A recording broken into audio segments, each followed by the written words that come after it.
भारत अपनी संस्कृति, विश्वास और रहस्यों का एक भंडार है।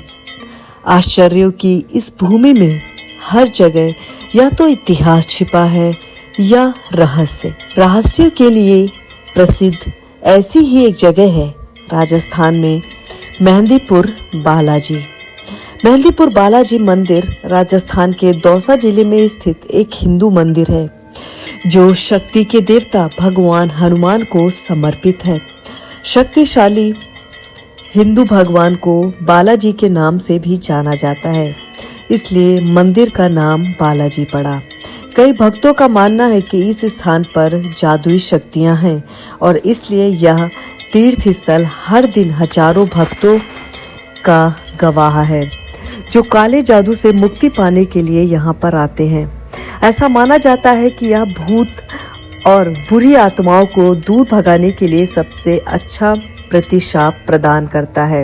मंदिर में 3 देवता हैं जिनकी मुख्य रूप से पूजा की जाती है। भगवान हनुमान, जिन्हें बालाजी के नाम से जाना जाता है, प्रेतराज और भैरव। माना जाता है कि ये सभी देवता भूत प्रेत से संबंधित हैं।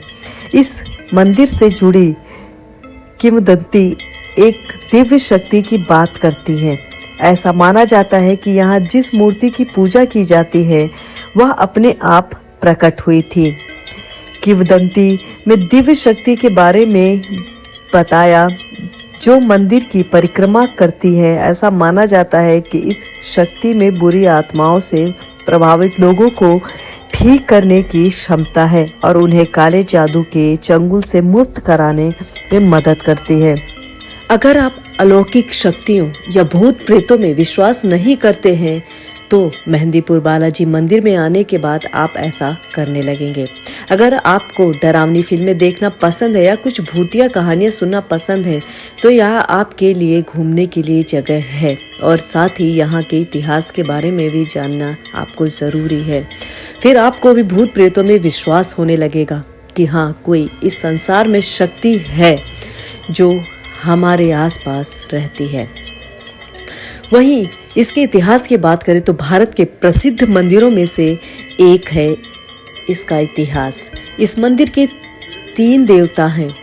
तीनों देवताओं का इतिहास लगभग 1000 साल पुराना है। मान्यता के अनुसार भगवान हनुमान की मूर्ति अरावली के पहाड़ियों में स्वयं ही प्रकट हुई थी और इसे किसी कलाकार ने नहीं बनाया। आपको बता दें, मंदिर का क्षेत्र एक घना जंगल था जहां श्री महंत जी के पूर्वजों ने बालाजी की पूजा शुरू की। कहानी के अनुसार तीनों देवता श्री महंत जी के सपने में आए और उन्होंने एक आवाज सुनी जो उन्हें अपने कर्तव्यों की सेवा के लिए तैयार रहने का आदेश दे रही थी। अचानक भगवान बालाजी उनके सामने प्रकट हुए और आदेश दिया, मेरी सेवा का कर्तव्य निभाओ। इस घटना के बाद उन्होंने यहाँ भगवान हनुमान की पूजा शुरू कर दी। वहीं इसको लेकर कई तरह की कहानियां भी कही जाती हैं। कुछ लोग कहते हैं कि मंदिर में प्रसाद नहीं चढ़ाया जाता, वहीं कुछ कहते हैं कि वहां से कुछ लाया नहीं जाता। तो आपको बता दें, मेहंदीपुर बालाजी एक प्रसिद्ध धार्मिक स्थल है, जैसा हम सभी जानते हैं, जहां भूत प्रेत जैसी समस्याओं से मुक्ति पाने के लिए लोग आते हैं। इस मंदिर में प्रसाद चढ़ाने और कुछ चीजें घर लाने के संबंध में कुछ विशिष्ट नियम हैं। प्रसाद क्यों नहीं चढ़ाया जाता और घर क्यों नहीं लाया जाता? तो आपको बता दें, नकारात्मक शक्तियां, माना जाता है कि इस मंदिर में आने वाली नकारात्मक शक्तियां प्रसाद में समा जाती हैं। अगर इस प्रसाद को घर ले जाया जाए तो ये नकारात्मक शक्तियां घर में प्रवेश कर सकती हैं। धार्मिक मान्यताएं हैं कि यहाँ की धार्मिक मान्यताओं के अनुसार इस मंदिर में चढ़ाया गया प्रसाद मंदिर में ही छोड़ देना चाहिए। मंदिर में शांति और सकारात्मक ऊर्जा बनाए रखने के लिए नियम बनाए गए हैं। खाना पीना, मंदिर में पानी की बोतल ले जाना मना है। मंदिर में नॉनवेज खाना या लहसुन का सेवन करना वर्जित है। मंदिर में आने वाले सभी लोगों के लिए मंदिर के नियमों का पालन करना अनिवार्य है। मेहंदीपुर बालाजी में प्रसाद और अन्य चीजों को घर न ले जाने के पीछे धार्मिक और आध्यात्मिक कारण है। इन नियमों का पालन करके आप मंदिर की पवित्रता को बनाए रख सकते हैं और अपनी यात्रा को सफल बना सकते हैं। क्या आप मेहंदीपुर बालाजी के बारे में और भी कुछ जानना चाहते हैं तो हमारे साथ बने रहिए। यह निस्संदेह एक ऐसी जगह है जो कमजोर दिल वालों के लिए नहीं है। परिसर में कदम रखते ही आपको माहौल की भयावहता का एहसास होगा। मेहंदीपुर बालाजी मंदिर की वास्तुकला इसकी कहानी और विलक्षणता को दर्शाती है। आप निश्चित रूप से अपने आसपास नकारात्मक की प्रबल उपस्थिति महसूस करेंगे। मंदिर में 4 कक्ष हैं। पहले 2 कक्षों में भगवान हनुमान और भगवान भैरव की मूर्तियां हैं, जबकि अंतिम हॉल आपको एक भयावह अनुभव दे सकता है। आप देखेंगे भूत प्रेत से ग्रसित पुरुष महिलाएं बिना किसी दर्द के अपने सिर पीट रहे हैं, अपने ऊपर उबलता पानी डाल रहे हैं। आप उनमें से कुछ को छत से लटकते हुए पाते हैं। वयस्कों की बड़ी चट्टानों से जंजीरों से बांधा जाता है और पंडितों द्वारा पीटा जाता है। पूरा दृश्य रोंगटे खड़े कर देगा और आप बस यही चाहेंगे कि इस जगह से सुरक्षित समझदार होकर निकले। वहीं कुछ लोग कहते हैं कि यहाँ से पीछे मुड़ के नहीं देखना चाहिए। तो आपको बताइए, जब आप इस जगह से जाने के लिए तैयार हों और सुनिश्चित करें कि आप कुछ भी न खाएं और यहाँ से कोई प्रसाद, पानी, खाद्य पदार्थ ना ले जाएं। यहाँ किसी से बात करना या उसे छूना मना है, क्योंकि माना जाता है कुछ बहुत से लोगों पर भूत सवार है और अगर आप उन्हें छूते हैं तो आप प्रभावित हो सकते हैं। इसके अलावा एक बार जब आप मंदिर से बाहर निकल जाते हैं तो आपको पीछे मुड़कर नहीं देखना चाहिए, क्योंकि कौन जानता है कि कोई बुरी आत्मा आपको देख रही और आप उनसे नियंत्रण ले सकते हैं। जैसे ही आप मंदिर परिसर से बाहर निकलते हैं, आपको सख्त सलाह दी जाती है कि आप पानी की एक बूंद भी पिए बिना गांव छोड़ दें। मंदिर में की जाने वाली नियमित गतिविधियों में धार्मिक अनुष्ठान और जरूरतमंदों को भोजन उपलब्ध कराना शामिल है।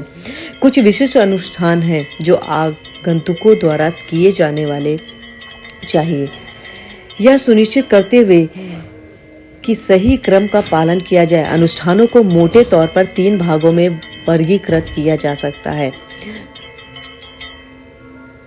दुख रास्ता। इस अनुष्ठान के लिए आपको मंदिर के बाहर किसी भी दुकान से छोटे दुख रास्ता लड्डू लेने की आवश्यकता होती है। आपको इन लड्डुओं की 2 प्लेटें प्रदान की जाती हैं और आपको बस इन प्लेटों को मेहंदीपुर बालाजी मंदिर के सामने खड़े पुजारियों को अर्पित करना होगा। ये जितने चाहे उतने लड्डू लेंगे और उन्हें देवता के सामने जलती हुई अग्नि में डाल देंगे। प्रत्येक प्लेट में 5 से 6 लड्डू होते हैं। दुर्खास्ता का समय सुबह की प्रार्थना के बाद और शाम की प्रार्थना से पहले होता है। 2 प्लेटों का महत्व यह है कि पहली प्लेट भगवान को यह सूचित करने के लिए है कि आप उनके आशीर्वाद के लिए वहां हैं, जबकि दूसरी थाली उनसे अपने लक्ष्यों को प्राप्त करने और अपनी समस्याओं को हल करने के लिए मार्गदर्शन पाने के लिए है। अंतिम भोग के बाद बचे हुए लड्डुओं में से 2 लड्डू आवश्यक खा लें। जिस पात्र में अधिक भोग बच जाए उसे लोग अपने सिर से चारों ओर 7 बार वामावर्त में घुमावते हैं और फिर पीछे देखे बिना फेंकते हैं। अर्जी कैसे लगाएं? दुखरस्ता के बाद आपको बाहर किसी भी दुकान से अर्जी मंगवानी होती है, जिसकी निश्चित कीमत 270 रुपये होनी चाहिए। इसमें 1.25 किलो लड्डू, 2 किलो उड़द की दाल और 4 किलो उबलते चावल शामिल होते हैं। माना जाता है कि इसे 2 अलग अलग पात्रों में प्रेतराज सरकार और कोतवाल भैरव को अर्पित किया जाता है। सवा मणि। मंदिर छोड़ने से पहले यदि आप कोई मनोकामना मांगते हैं तो आपको बालाजी से कहना चाहिए कि जब आप फिर से वापस आएं तो आप सवा मणि का प्रसाद चढ़ाएंगे, जो मंगलवार और शनिवार को चढ़ाने के लिए एक रस्म है। मंदिर के नियम आपको मंदिर परिसर के अंदर कुछ खाने पीने की अनुमति नहीं देते और वहां भोजन बेचने वालों को सख्ती से मना है। साथ ही आपको गांव से बाहर निकलते समय सभी खाद्य पैकेट और बोतलें खाली करनी होंगी। हालांकि मंदिर के दर्शन करने के बाद आप आसपास के कुछ रेस्टोरेंट में भोजन कर सकते हैं। किंवदंती के अनुसार 11वीं शताब्दी के संत गणेश पुरी जी के पूर्वजों को भगवान बालाजी का सपना आया और उन्होंने 3 शक्तियों के लिए एक मंदिर बनाने के लिए कहा। घाटे वाली बालाजी, प्रेतराज सरकार और भैरवनाथ मंदिर का निर्माण उस स्थान पर किया गया था जहां पहले जंगल हुआ करता था। धीरे धीरे यह एक छोटा सा गांव बस गया। अब यह मंदिर दो छोटी पहाड़ियों के बीच स्थित है। ऐसा माना जाता है कि बालाजी की मूर्ति एक पत्थरों से स्वयं निर्मित है, जबकि शेष मंदिर मूर्ति के अनुसार बनाया गया। मेहंदीपुर बालाजी मंदिर की वास्तुकला एक अद्भुत कृति है। इसके छोटे खंभे वाली बालकनियां राजपूत वास्तुकला की परंपरा को दर्शाती हैं। इस मंदिर की स्थापत्य शैली सुंदरता और विशिष्टता, भयानकता और सुंदरता का मिश्रण दर्शाती है। वहीं अब बात करें